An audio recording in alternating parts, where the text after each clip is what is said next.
বিসমিল্লাহির রহমানির রহিম। আমি এখন রয়েছি দ্য ডেইলি ক্যাম্পাস এই ওয়েবসাইটে। তো এখানে একটা টিপস দেওয়া হয়েছে 17তম শিক্ষক নিবন্ধনের ভাইবার ব্যাপারে। এখানে ভালো করবেন যেভাবে ভাইবাতে। তো সঙ্গে থাকুন, আমি আপনাদের এই টিপসটা পরে শোনাচ্ছি। এখানে রয়েছে, ভাইবা দেওয়ার আগে অবশ্যই জেনে নিন আপনি যত স্মার্ট আর যোগ্য প্রার্থী হন না কেন, যে কোনো ভাইবা বোর্ডে যাওয়ার আগে ভালো প্রস্তুতি নেওয়া একান্ত জরুরি। মনে রাখবেন, একটি ভালো ভাইবা আপনার ক্যারিয়ারের জন্য টার্নিং পয়েন্ট। এখানে নিজেকে খুব ভালোভাবে উপস্থাপন করে প্রশ্নকর্তার নির্দিষ্ট প্রশ্নের সঠিক উত্তর দিয়েই আপনি পাশ করতে পারবেন। ফলে যে কোনো প্রতিষ্ঠান এবং যে কোনো পদই হোক না কেন, আপনাকে ভালো প্রস্তুতি নিয়ে তবেই ভাইবা বোর্ডে যেতে হবে, না হলে ফেল হবার আশঙ্কা বেশি থাকে।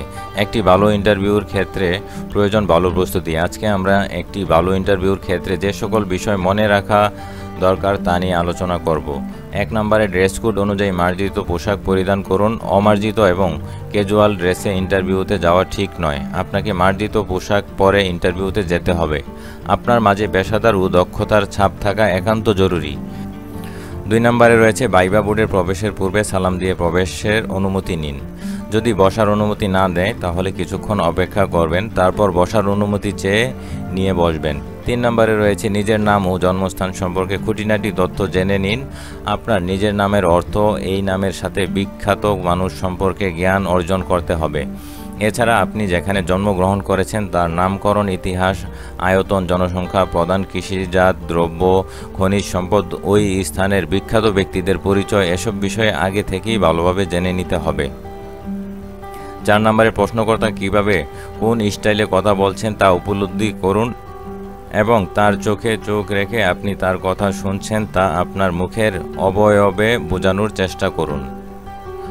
5 নম্বরে, বেশি কথা বলা পরিহার করুন। প্রশ্নকর্তা যা জানতে চান ঠিক অল্প কথায় তার সঠিক উত্তর দেওয়ার চেষ্টা করুন।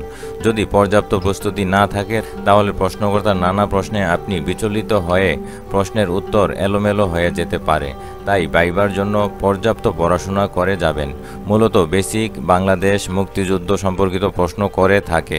পাশাপাশি ইন্টারভিউর আগে বেশ কিছু প্রশ্ন তৈরি করে কোনো বন্ধু বা আত্মীয়ের বা এক্সপার্টের সহায়তা নিয়ে ইন্টারভিউ দেওয়ার চর্চা করবেন। আর যে পদের জন্য আপনি আবেদন করছেন তার সম্পর্কে পদের জন্য যেসব অভিজ্ঞতা চাওয়া হয়েছে সেসব বিষয় স্পষ্ট ধারণা নিয়ে তারপর ইন্টারভিউতে যাবেন।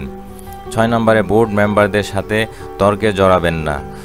সব জানতা ভাব দেখানো পরিহার করুন। সব জানতা ভাব দেখানোর ক্ষেত্রে অনেক সময় ভুল হওয়ার সম্ভাবনা অনেক বেশি থাকে এবং প্রশ্নকর্তাও আপনার প্রতি নেতিবাচক মনোভাব তৈরি হতে পারে। আর তাই শুধু আপনার কাছে যা জানতে চাওয়া হয়েছে সেটির সঠিক উত্তর মার্জিত ভাষায় দেওয়ার চেষ্টা করুন। 7 নম্বরে, সমসাময়িক বিষয়ের উপর ধারণা রাখুন। বর্তমান ঘটনা প্রবাহ সম্পর্কে ধারণা রাখা খুবই জরুরি। অনেক সময় ভাইবা বোর্ডে চলমান জাতীয় ও আন্তর্জাতিক গুরুত্বপূর্ণ ঘটনা নিয়ে প্রশ্ন করা হয়ে থাকে। ইন্টারভিউ বোর্ডে নিজেকে কয়েক ধাপ এগিয়ে রাখার ক্ষেত্রে এটি খুবই গুরুত্বপূর্ণ একটি বিষয়। 8 নম্বরে রয়েছে, মুদ্রা দোষ পরিহার করুন। এখানে অনেকের কথার মধ্যে মুদ্রা দোষ থাকে, যেমন এক কথা বারবার বলা কিংবা প্রত্যেক কথার শেষে কিছু শব্দ বারবার ব্যবহার করা। এছাড়া অযথা হাত পা নাড়ানো, ভ্রু কুঁচকানো, জিভ দিয়ে ঠোঁট চাটা, তোতলানো ইত্যাদি সব কিছু এই মুদ্রা দোষের অন্তর্ভুক্ত। তাই এই ধরনের বদ অভ্যাস বা মুদ্রা দোষ যদি থেকে থাকে তবে আজ থেকেই তা পরিহার করার চেষ্টা করুন। 9 নম্বরে, ইন্টারভিউয়ের সময় আপনাকে পেশাগত ভাষায় কথা বলতে হবে। খেয়াল রাখবেন যেন আপনার কোনো অনুপযুক্ত শব্দ যেমন ধর্ম, রাজনীতি, যৌনতা বা অন্য যে কোনো বিষয়ে কথা বলা থেকে বিরত থাকুন। এছাড়া অবশ্যই আঞ্চলিকতা পরিহার করে শুদ্ধ ভাষায় কথা বলুন। 10 নম্বরে, ভাইবা শেষে সবাইকে ধন্যবাদ দিবেন আর সালাম দিয়ে বের হয়ে আসবেন। আপনার জন্য শুভকামনা রইল।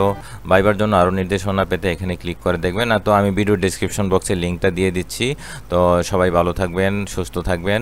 আল্লাহ হাফেজ।